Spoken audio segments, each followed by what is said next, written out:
Du hast eingeschalten, wieder hier bei Prossartig. Ich freue mich riesig groß, dass du draufgeklickt hast. In dem Fall, wir sind ja nicht beim Fernsehen, sondern Gott sei Dank bei YouTube. Das ist der Nerd-Talk für Musikerinnen und Musiker.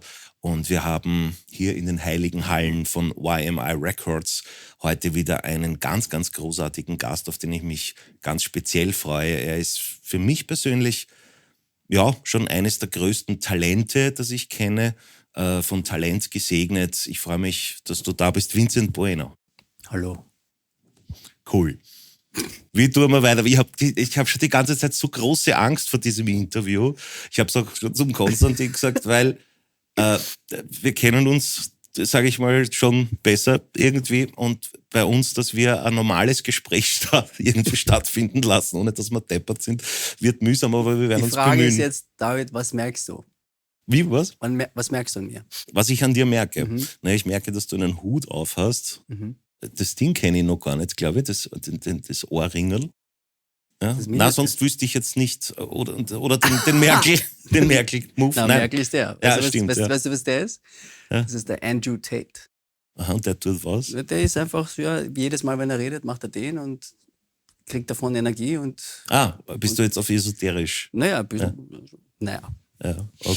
Ich wollte jetzt einfach nur... Okay, wir probieren das Niveau zu halten. Es wird uns nicht lange gelingen, bis wir aufkommen, hey Bruder und so. Aber wir werden unser Bestes probieren, dass auch unsere Zuseher irgendwie ein bisschen an Benefit aus dem ganzen Gespräch ziehen können am Ende des Tages.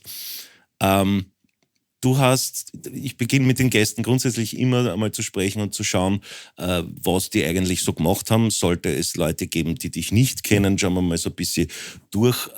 Was war eigentlich deine Ausbildung in puncto Musik? Also ich habe mit 16 Jahren das Konservatorium der Stadt Wien für Musical, also musikalisches Unterhaltungstheater studiert und ich wollte das eigentlich gar nicht. Ich wollte immer Musiker sein, ich wollte immer produzieren lernen im Alter von 16 Jahren. Aber dann hat ein sehr guter Bekannter von mir gesagt, du bist so gut, du kannst so gut tanzen, du kannst so gut singen und du bist auch so irrsinnig talentiert mit Schauspielen. Ich glaube, Musical wird zu dir passen. Das heißt, dann bin ich zum Musical gekommen und hab noch die Audition gemacht und ja, bin dann in diese Welt reingerutscht, ins Theater und ja, so ist mein Werdegang entstanden. Das Orge bei mir, weil ich ja zuerst gesagt habe, ich halte dich für eines der größten Talente, das ist ja keine Schleimerei, sondern ich meine das tatsächlich wirklich, weil du, Bruder, ich schwöre auf alles, weil du im Endeffekt wirklich so breit aufgestellt bist da. Also du bist jetzt nicht irgendwie halt Gitarrist oder halt Sänger, sondern du spielst, also was ich jetzt zumindest einmal weiß, schon einmal Keyboards oder Klavier, du spielst Gitarre, du spielst Schlagzeug, du komponierst, also habe ich instrumententechnisch was vergessen? Bass wirst du natürlich auch bedienen können irgendwo. Bisschen, du bist Sänger mal vor allem, du bist Songschreiber, du bist ein genialer, unfassbarer Tänzer. Also wir haben jetzt vor ein paar Tagen ein Konzert gemeinsam gespielt, wo wir Billie Jean und Beat It und so dieses ganze Zeug gespielt haben und du da abgeliefert hast, dass ich mir dachte, da bist du deppert. Das ist halt wirklich grenzwertig geil. Danke. Und du komponierst geil, du produzierst geil. Also es gibt eigentlich aus dem Schauspielerei... Ich bin geil. Ja, du bist geil. Schauspielerei als gesamtes Ding, ja, Wahnsinn. Es gibt eigentlich da irgendwie nichts, was du nicht kannst. Und zwar auf hohem Niveau alles. Und da muss man noch dazu sagen, ja, dann ist er halt ein kleiner Bub. Ja, der ist also 1,65. Ja, von irgendwo muss aber die Motivation ja im Endeffekt ja auch herkommen. Ich muss ja irgendwo kompensieren. Ja, klar, ich verstehe. Ja. Sagt man immer. Also deine Skills sind durchaus sehr, sehr, sehr ausgereift. Da geht eigentlich sehr viel bei dir. Ne? Dankeschön, David. Ich kann es auch zurückgeben. Bist ja auch ein Instrumentalist. Ja, aber wir reden ja heute nicht über mich. Naja, schon. Na, aber wirklich, das ist einfach für mich unfassbar, in dieses breite Spektrum. Dankeschön. Und du hast ja dann irgendwann, also dein würde ich mal sagen, Durchbruch oder der Anfang deiner Karriere war ja dann bei einer ORF-Show. Das war, nachdem dort am Königelberg draufgekommen sind, dass Starmania jetzt vielleicht nicht noch einmal wiederholen sollten, bis sie es dann noch einmal, viel später noch einmal probiert haben sie ja dann ein neues Format probiert, das war Musical, die Show. Ja. Und da hast du mitgemacht. Da kann ich mich auch noch erinnern. Hast du es gesehen? Ich habe das gesehen, ja. Wow. Weil für mich war das eine Wohltat nach Starmania, weil ich schon finde, dass jetzt auch gesanglich, Ausnahmen bestätigen immer die Regel, aber so im Gesamten finde ich, dass gesanglich das Niveau bei Musical die Show wesentlich höher war als bei Starmania. War mein persönlicher Eindruck irgendwo.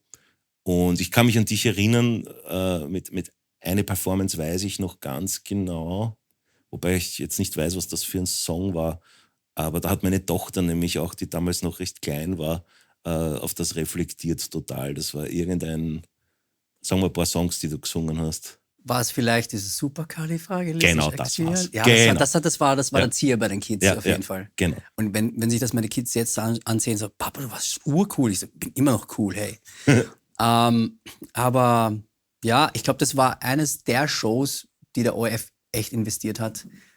Es gab Live-Orchester, es gab wirklich jede Woche Live-Orchester. Ich meine, bei Dancing Stars, das ist ein ganz anderes Level, ja. Aber es gab immer jeden Freitag Live-Orchester. Wir hatten eine riesen Bühne, auch jedes Mal, viele, viele Zuseher. Ich kann mir gut vorstellen, dass das eines der letzten Shows war, die der ORF produziert hat. Leider nicht so gut von der Quote her. Und aber trotzdem, ich glaube, da bin ich einfach in Österreich bekannt geworden und habe dann so meinen Namen gemacht. Ja. Und du hast ja dort nicht nur mitgemacht, sondern du hast ja um den ORF-Moderator oder Ö3-Moderator zu zitieren, den Schaß dann gewonnen sogar. Und das ist natürlich cool, wenn man sowas dann gewinnt auch noch. Und ich hatte aber schon damals auch das Gefühl, dass du musikalisch, dass du diese Musical-Kiste super bedienen kannst, aber eigentlich du von woanders herkommst. Also deine Phrasings beim Singen, deine Art zu tanzen, hat für mich persönlich als jemand, der jetzt kein Fachmann in Sachen Musical ist, nämlich gar nicht, aber es hat für mich immer mehr, es hat für mich nicht musical-esque gewirkt, sondern es war dann immer so, ja, das hat er gelernt, aber eigentlich zieht es ihn woanders hin. Hat dieser Eindruck gestimmt damals schon oder ist das für mich eine Überinterpretation? Ich glaube, der hat sehr gestimmt. Ich habe mich immer der Musik mehr hingezogen gefühlt. Aber Theater war einfach da, um erstens einmal meine Miete zu zahlen. Das hat immer funktioniert und das habe ich auch nicht mit so viel Effort gemacht, also in eine Rolle rein schlüpfen und einfach dieses Ding durchziehen.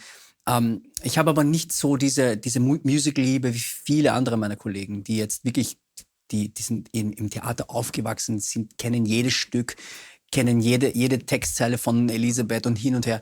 Also ich muss ehrlich sagen, ich war da nicht so, also wir Filipinos kommen wirklich von der R&B-Musik und wir sind mit dieser Musik aufgewachsen.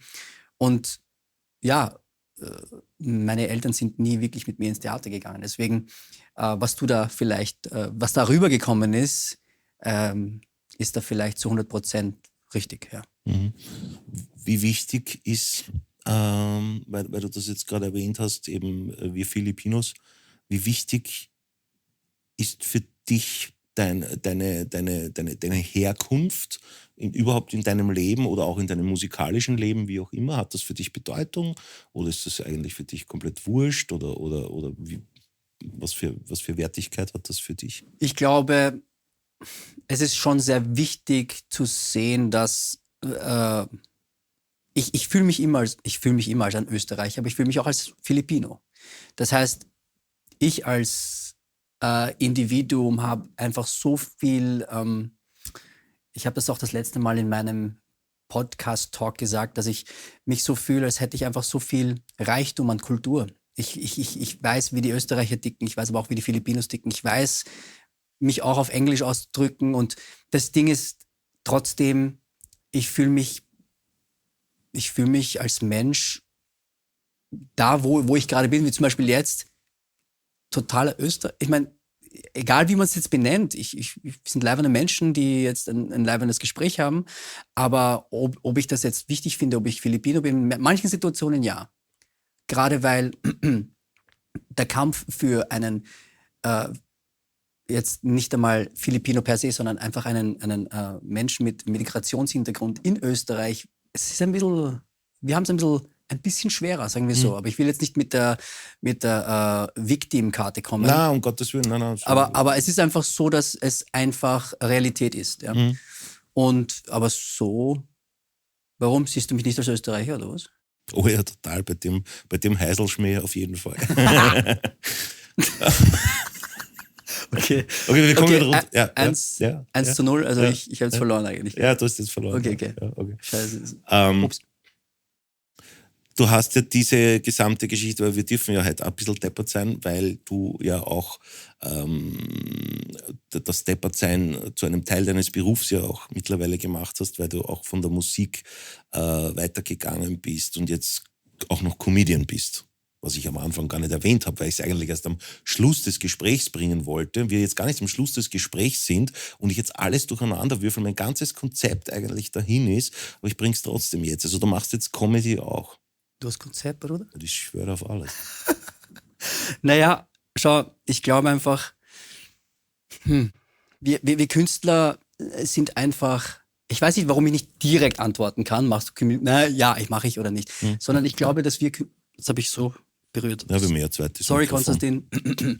Ich habe halt als sehr fröhlicher Mensch, eigentlich auch sehr tiefgründiger Mensch, habe ich immer das Bedürfnis, Leute zum Lachen zu bringen, weil ich selbst lustig drauf bin. Aber auch nicht immer natürlich. Deswegen würde ich mich nicht zuallererst als Comedian sehen, weil Comedian ist so ein Begriff, der sehr, sehr viel Respekt man muss sich so viel Respekt aneignen oder erkämpfen eigentlich, weil Leute, die sich nicht jeden Tag lustig fühlen, aber davon leben, die sind die echten Comedians. Gerade weil sie sich, egal wie sie sich fühlen, das jetzt durchziehen müssen und auch dafür brennen und jeden Tag neue Witze versuchen zu schreiben und das zu perfektionieren. Ich fühle mich einfach lustig, wenn ich mich lustig fühle. Deswegen, ich würde mich eher als Entertainer sehen, der ab und zu die Lust zum Lustigsein verspürt und das dann auch in sein Programm reinbringt. Wenn man es aber kategorisieren muss, ja, okay, dann mache ich gerne Comedy.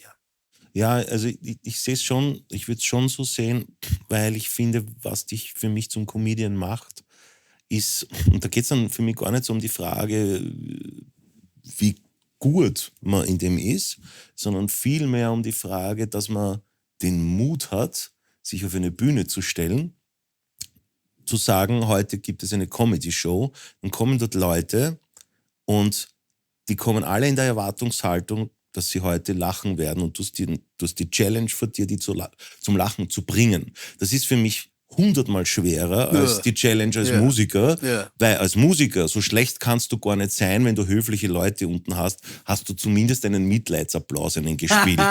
Wenn du aber nicht lustig bist, dir hilft der Applaus nichts, sondern die müssen lachen und keiner verstellt sich auf das funktioniert nicht. Also du hast eine direkte Reaktion auf das, was du kannst oder nicht kannst, was du gut machst oder nicht machst, weil du siehst, lachen die oder lachen die nicht. Ja. Und wenn die nicht lachen, dann stirbst du auf der Bühne in dem Moment. Ja. Das ist viel, viel schwerer als das, was du als Musiker machst, finde ich. Auf jeden Fall. Und ich habe das auch einmal probiert, weil ich es wissen wollte. Echt? Wann? Ja, mit dem Tommy Pillard gemeinsam. Das musste ich gesehen haben. Das gibt es sogar auf YouTube. Ganz eine schlechte Tonqualität leider. Egal. Und auch Bildqualität fürchterlich, aber wir haben es mitgeschnitten. Also, wie soll ich sagen, gut ist was anderes. Ja? Also gut war das nicht. Aber ich kenne auch viele Kabarettisten, immer viel angeschaut. Ich bin ein Kabarett-Fan, ein absoluter.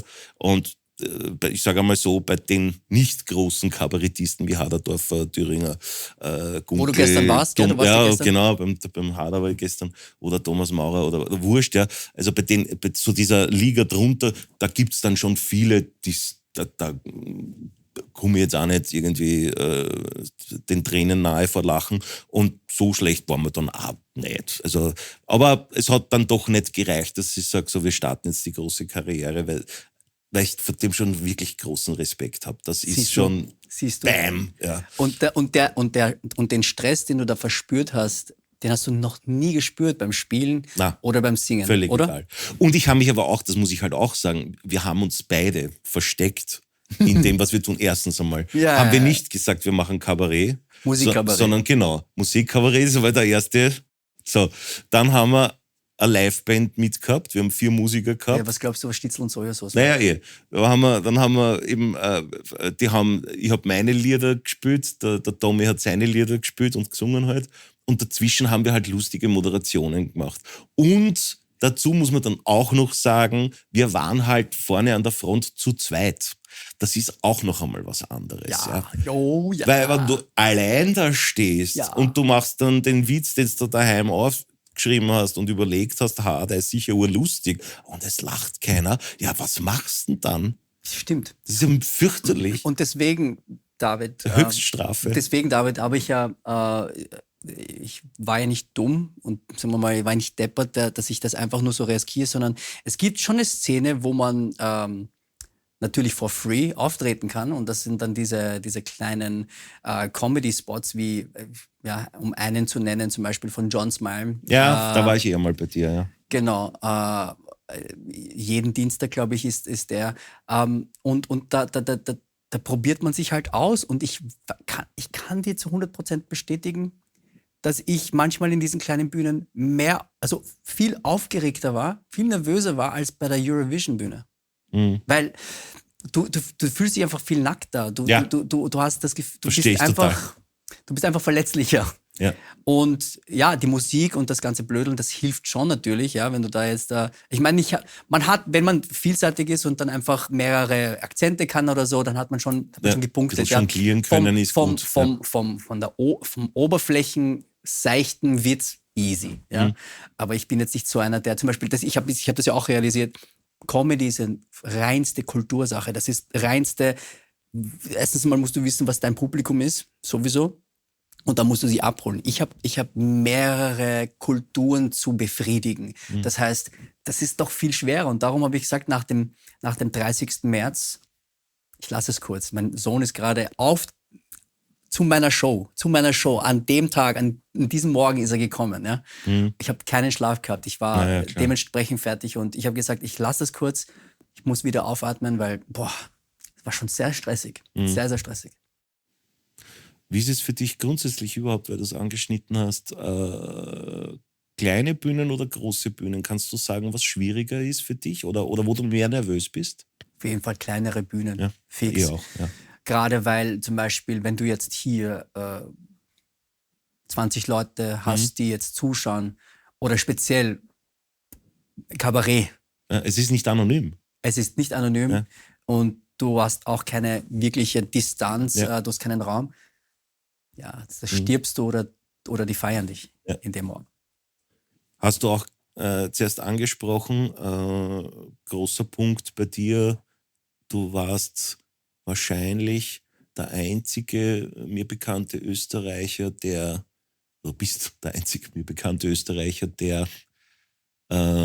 zweimal beim Song Contest war, obwohl er nicht zweimal beim Song Contest war, könnte man das so sagen. Wie war da die Geschichte?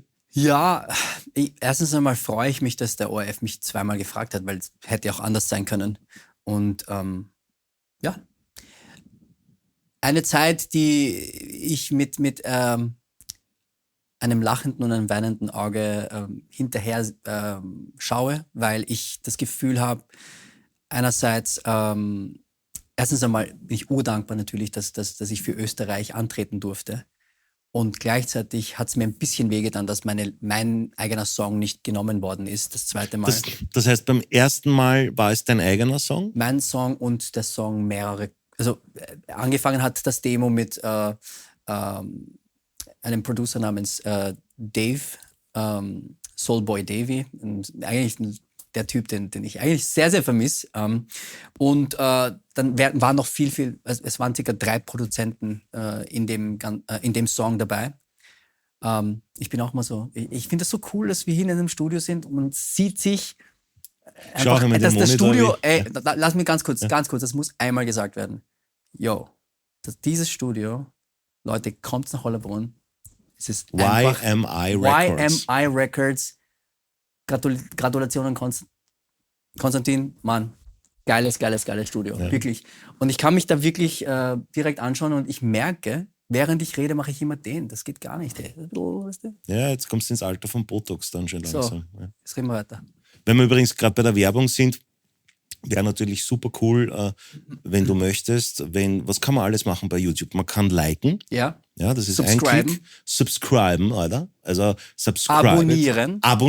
Und dann gibt es noch diese Glocke. Ja. Ja, also 4 Sachen und eine 5. optionale. Kommentieren, ganz wichtig. Also wenn es irgendwas zu kommentieren gibt, wenn du irgendwas zu sagen hast, zu schreiben hast, bitte an den Vincent zum Beispiel oder an mich. Also vielleicht gefällt dir meine Kette nicht oder du bist begeistert von Vincent seinem Hut oder so oder seiner Gestik, dann bitte alles unten einfach hinein kommentieren. Hilft uns sehr, die Produktion hier voranzutreiben an dieser Stelle. So, jetzt haben wir einen Faden verloren. Also ich zumindest. Nein, du schaust super aus. Schau ich super aus mit der Kette? Ja. Okay. Nein, ich finde es super, was ihr hier macht. Generell einfach dieser Raum ist einfach, ich fühle einfach die Passion und jede Ecke hat so seine eigene Meaning, so ein eigenen Spirit. Wenn man reinkommt, dann fühlt sich gleich wohl hier. Wirklich cool. Ja, der Konstantin, der gerade in der Regie sitzt, wird sich hoffentlich über dieses über dieses Kompliment freuen, weil das ist alles seins da. Der hat das großartig gemacht, ja, sehe ich auch so. Song Contest nochmal zurück. Wir hatten, also beim ersten Mal war es dein Song. Das war mein Song, ja. Und dann kam aber die Pandemie und der Song Contest wurde abgesagt. So habe ich das in Erinnerung. Genau. Und dann wurde ich aber eine Woche danach angerufen und dann haben sie gesagt, das ist eh klar, dass du wieder fährst. Ich fand das so lieb vom Eberhard und Eberhard Forcher und der Kathi Zechner, Stefan Zechner. Aber eins war ein bisschen eine bittere Note für mich zu der Zeit, war einfach, dass ich alle meine Demos, die ich selbst aufgenommen habe, die dann in dem Fall war das Label dann natürlich der ORF, für sie war keins dabei, dass ich gesagt habe, okay, das ist cool. Und dann war ich aber auch schon so gestresst, weil zu dieser Zeit war ich auch im Metropol engagiert, wo es sehr, sehr viele Corona-Fälle gab. Es war eine crazy Zeit. Und da musste ich aber zu der Zeit auch diese Demos produzieren. Das heißt, ich hatte einen inneren Druck. Dann kann ich mir gut vorstellen, dass dieser Druck natürlich auch in der Musik zu spüren war. Aber ja, it is what it is. Deswegen sage ich halt, irgendwie war es auch Fügung, dass ich das Wort Amen, das ich jeden Tag benutze, dass ich das singen durfte. Auf einer der größten Bühnen der Welt eigentlich. Ja. Du bist ja sehr religiös. Religion spielt in deinem Leben eine sehr große Rolle, worüber wir immer wieder gern angeregt kontrovers diskutieren. Der Atheist, debattieren. Der Atheist gegen den Christen. Aber du ziehst schon sehr viel Kraft und Motivation und so aus deinem Glauben, so wie ich das wahrnehme. Ne? Ja. Also es ist wirklich eine Lebenseinstellung, eine Lebensphilosophie und gleichzeitig ist halt, ich meine, ich hatte auch eine Phase in meinem Leben, wo ich auf deiner Seite war und wo ich einfach sehr, sehr viel hinterfragt habe, was auch so sein soll. Es gibt nichts Schlimmeres, finde ich, persönlich, das ist meine persönliche Meinung, wenn Leute nur glauben, nur weil sie in einer Bubble aufgewachsen sind und das von Anfang an nur das glauben, nur weil es war. Wenn sie nicht die Reise machen, ja, dann ist es auch okay, wenn das nicht so ist. Aber für mich, ich musste diese Reise machen, einfach Wie hat das mein österreichischer Onkel gesagt, den Ochsen, die Ochsenreise? Irgendwie sowas, das war so eine die Ochsentour. Kennst du das? Ochsen, ja, das Wort kenne ich, aber ich weiß ehrlich gesagt gar nicht, was ja, die das Ochsentour, bedeutet. du musst einfach durch so viele Sachen, Erfahrungen machen, ja, damit du dann eigentlich wieder zurückkommst zum Ursprung und sagen können, damit du sagen kannst, hey, jetzt weiß ich, warum ich etwas tue. Vielleicht ist es nicht die Bedeutung, aber für mich, ich war dann auch auf deiner Seite, ich habe dann gesagt, hey, das kann ich nicht glauben, will ich nicht glauben. Und lange Rede, kurzer Sinn, ich habe sehr, sehr viel erlebt, hat mir im Endeffekt auch über das Studieren anderer Religionen habe ich gesehen, dass die Figur Jesus für mich in meinem Leben ist einfach der Hero für mich. Und ich bin nie der Typ, der vielleicht für viele Christen sagen sie also denken über mich, boah, der Typ kann nicht einmal direkt sagen, dass er ein Follower of Christ ist oder so. Er schämt sich, Follower of Christ, der schämt sich zu sehr. Und dann, aber für viele weltliche Kollegen sagen, oh, der Typ ist der ist so ein Jesus-Freak, bist du deppert. Also man kann es eigentlich keinem recht machen, deswegen bin ich so einer. Ich preache nicht, sondern lasse meine Musik das tun und mein Leben. Und wenn irgendwer mit mir diskutieren möchte in Liebe, nämlich es muss in Liebe sein, weil dann braucht man nicht diskutieren. Ja. Dann sehr, sehr gern. Sehr, sehr gern. Um das Thema kurz abzuschließen, das kann ich in Liebe? Auch zurückgeben, dass also ich bin, kann ich sagen, würde ich von mir behaupten, radikaler Atheist und aufgrund meiner Vergangenheit auch. Und du bist du bist nicht einer der wenigen, sondern der Einzige, der mir einfällt, und ich habe viele Diskussionen, du bist der einzige Christ, der mir einfällt, mit dem ich über das Thema diskutieren kann, kontrovers, und wir werden nicht zu einer Einigung kommen, aber ich verspüre dabei keinerlei, weiß ich nicht, Aggression oder sonst was, weil mich Christen normalerweise mit ihrem Speech innerhalb von 5 Minuten so auf die Palme bringen.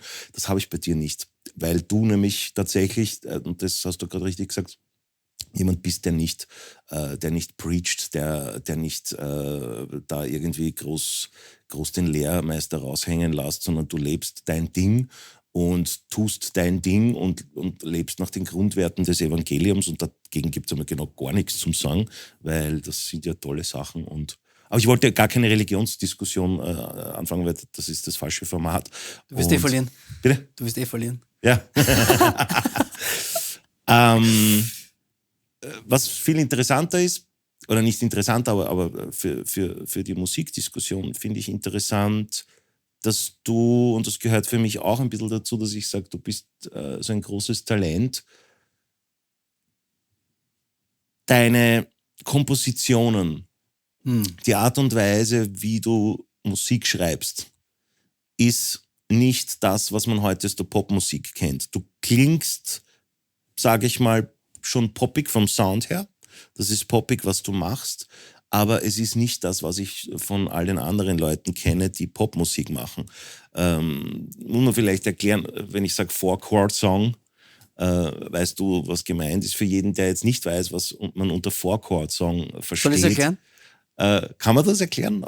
Ja, das ist einfach ein Lied, das 4 Akkorde hat, und das geht immer wieder im Kreis bis halt. Und die gesamte Popmusik seit,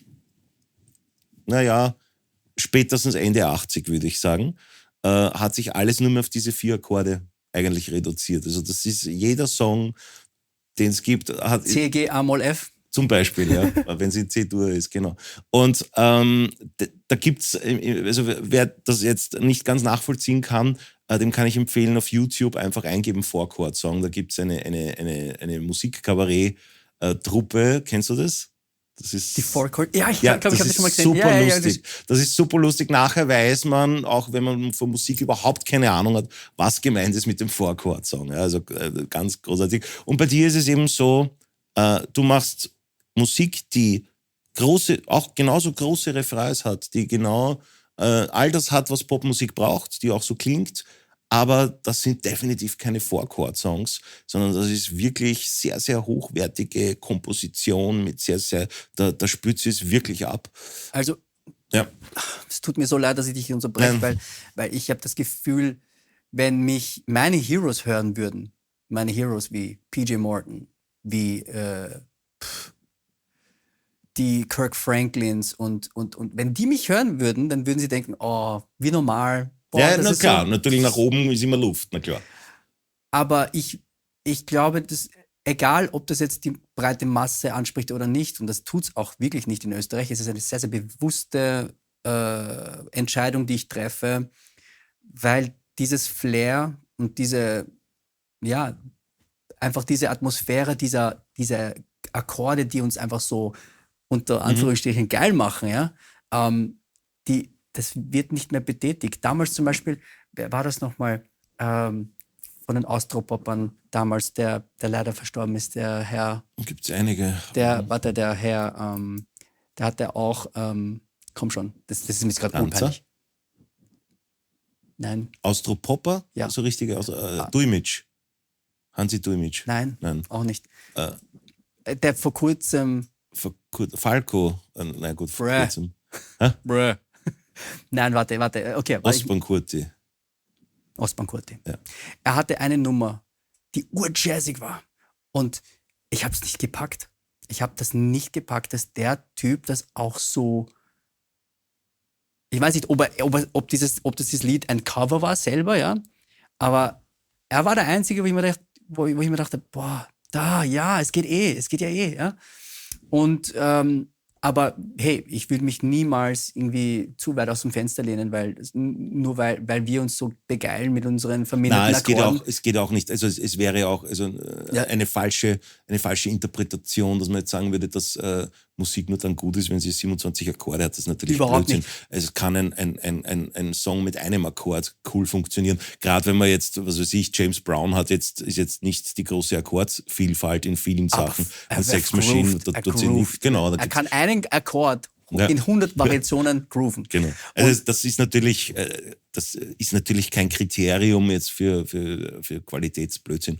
Aber wie du richtig sagst, für uns ist es halt dann. Und ich persönlich, das ist mein persönlicher Geschmack, ich kann es halt mittlerweile nicht mehr hören. Also wir mittlerweile mit diesem selben Akkordschema, ich kann nicht Ja, mehr. aber ich glaube, weil aber nur ich auch mein so Geschmack. ich glaube, wir sind auch in den 80ern stecken geblieben Ja. von dem Sound. Ja. Wir haben diese Ära noch miterlebt oder leben sie bis zur heutigen Zeit immer noch, dass wir einfach Musik wirklich, und das haben wir das letzte Mal auch beim Gig gesagt, dass wir diese Nerds waren, die Musik aufgesaugt haben. Wir haben die Kassetten zurückgespult, auch wenn das Lied 5 Minuten war. Wir haben es zurückgespult, dann haben wir noch einmal, dann haben wir wieder was erkannt. Boah, die Gitarre hat das gemacht und solche Typen sind wir und deswegen sind wir halt stecken geblieben auf diese Musikart. Naja, und wie läuft das jetzt? Ich meine, jetzt hast du durchaus, sage ich einmal, mediale Präsenz gehabt in Österreich. Also zuerst durch Musical die Show, dann hattest du 2, also sagen wir mal 1,5 Mal Song Contest, so könnte man es vielleicht sagen, ja. Du warst dann auch bei Dancing Stars, ne? Wie weit bist du da gekommen? Naja, bis zur 6. Runde, weil dieser Herr Nettball mich da wirklich provoziert hat zu der Zeit. Weil ich bin halt in diese Rolle reingestellt worden, so der kleine Freche. Obwohl, klein aber frech war ich nicht. Ich war einfach nicht frech und ich wurde dann immer so gejudged. Und weißt du, wenn du jung bist und dann noch under influence bist, also ich war voll im Einfluss von Marihuana damals, war ich sehr, sehr leicht provozierbar. Ja? Und der Typ hat nur einmal was sagen müssen und ich konnte es einfach nicht aushalten. Der hat zu der Staffel, wo ich rausgeflogen bin, hat er dann gesagt, ja, Vincent, was hat Assalto mit was habe ich da getanzt überhaupt, mit einem Foxtrot zu tun oder so irgendwas, ja. Und dann hat es mir so gereicht. Und ich weiß nicht warum, aber ich glaube, ich habe so eine Antwort schon vorgeprobt. Irgendwie vorbereitet. Ja, sicher. Und ich so, schauen Sie, Herr Nettball, aber voll schlecht, ja. Ich habe gesagt, schauen Sie, Herr Nettball, voll getriggert. Schauen Sie, Herr Nettball, in solchen Settings wie diese, das ist ja so wie das Kasperltheater und Sie spielen das Krokodil ziemlich gut. Rausgeflogen. Beinhart. Ja. Aber ich kann mich auch erinnern, die Miriam Werkselborn hat so Ja, die ist eine Revoluzerin, die Miriam. Ja. Ja, zu der Zeit konnte ich mich eigentlich nicht wirklich, ich war sehr impulsiv und konnte mich aber nicht wirklich ausdrücken. Und ich war nie so der schlagfertige Typ. Siehst du es ja jetzt, immer noch nicht wirklich. Ich bin easy. Ich bin easy going. Schlägst dich gut. Ich bin nicht schlagfertig, aber ich mache dich mit einem Schlag fertig, Bruder.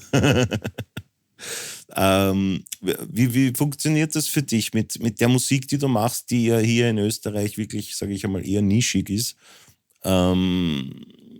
Wie geht sich das aus? Weil unsere Chartstürmer heißen Seiler und Speer, Pizzerra und Jaus und was weiß ich, was alles. Du legst sehr viel Liebe, sehr viel Hingabe in deine Musik hinein, wirst aber jetzt auch nicht auf den super großen Sendern wie Ö3 jetzt gespielt, so wie man es dir wünschen würde.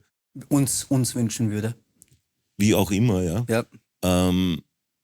Wie tust du damit? Deine Musik ist auch nicht deppert, ne? Ja, Dankeschön.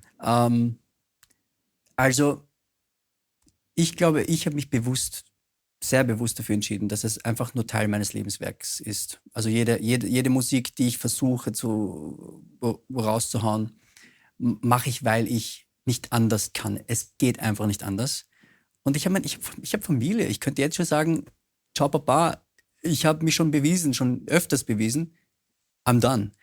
Aber ich hab halt manchmal noch was zu sagen. Es ist halt noch da. Und komm schon. Wenn man nicht das große Geld hat von einem Label, wissen wir alle ganz genau, dass es nur ein teures Hobby ist, das wir machen aus Seelenerfüllung.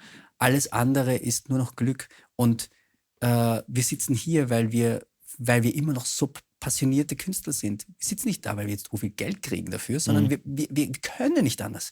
Wir sind echte Künstler.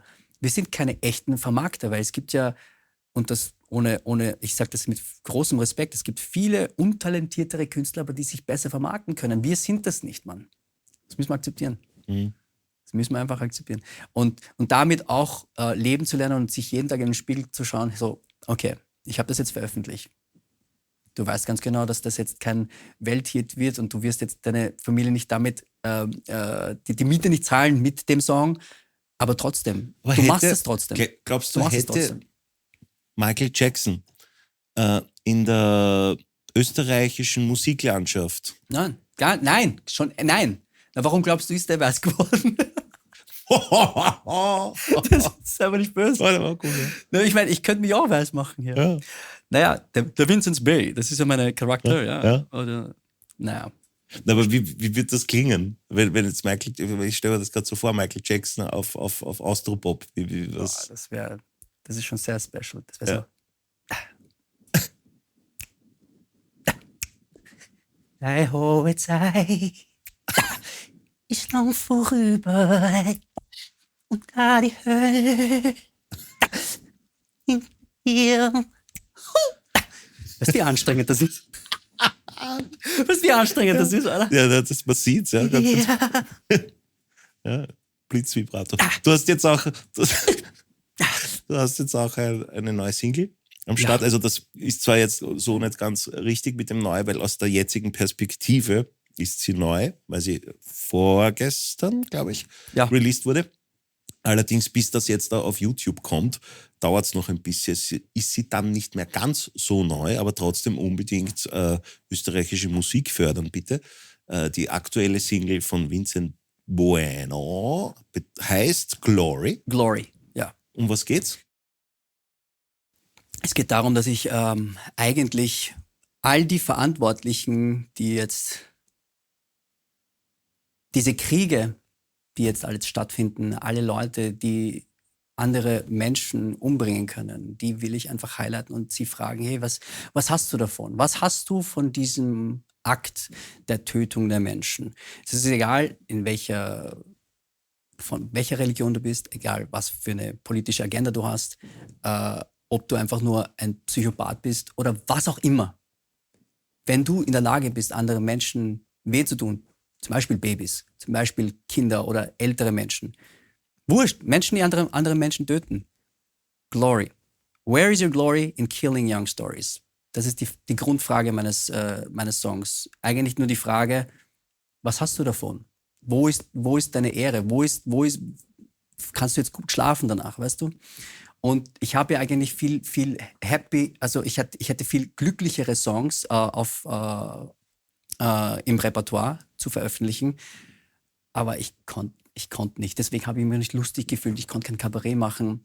Und da sieht man, dass ich einfach ein Künstler bin. Ich lebe so im Leben, das ist so für mich mein Tagebuch, Musik. Und das ist jetzt gerade so aktuell. Ich finde den Song super cool. Ich habe ihn mir rausgeschrieben. Wow. Also die Chords rausgehört. Und bin halt, das war auch wieder sowas, wo ich gesehen habe, okay, deine Musik ist jetzt nicht Four-Chord-Song, sondern da geht es ordentlich ab. Und der Konstantin hat sich's auch rausgeschrieben für Schlagzeug. Das heißt, wir wären bereit im Aufnahmeraum, in einem der Aufnahmeräume, wo wir den Flügel stehen haben, das jetzt mit dir gemeinsam zu machen. Hättest du Bock?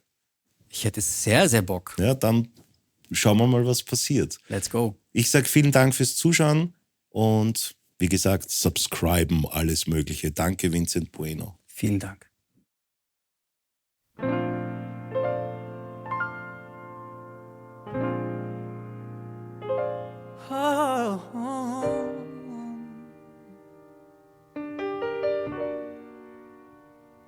I know I might sound soft, eventually strange, but falling leaves and news had left me caged. Is there any escape? Is there any way out? My soul yearns for the place above the clouds. All these million stains of innocence and pain, all the cruelty untamed, all the cries they left unclaimed. Where is your glory in killing young stories? How can a loving God approve of this?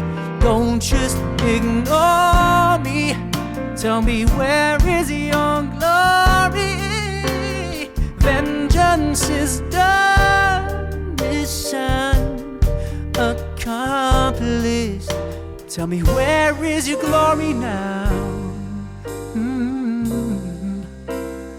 All of the damage is finally made and done. All your glory is your gun.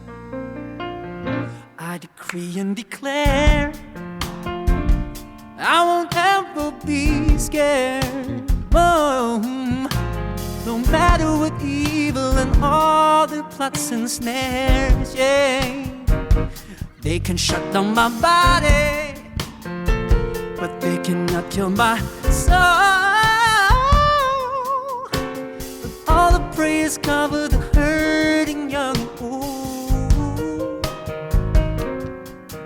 All these million stains of innocence and pain, all the cruelty untamed, and the cries they left unclaimed. Where is your glory in killing young stories? How can a loving God approve of this? Don't just ignore me.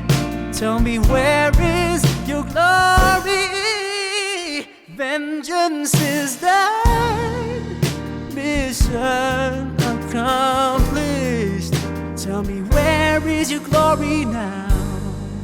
Oh, all of the damage is finally made and done. All your glory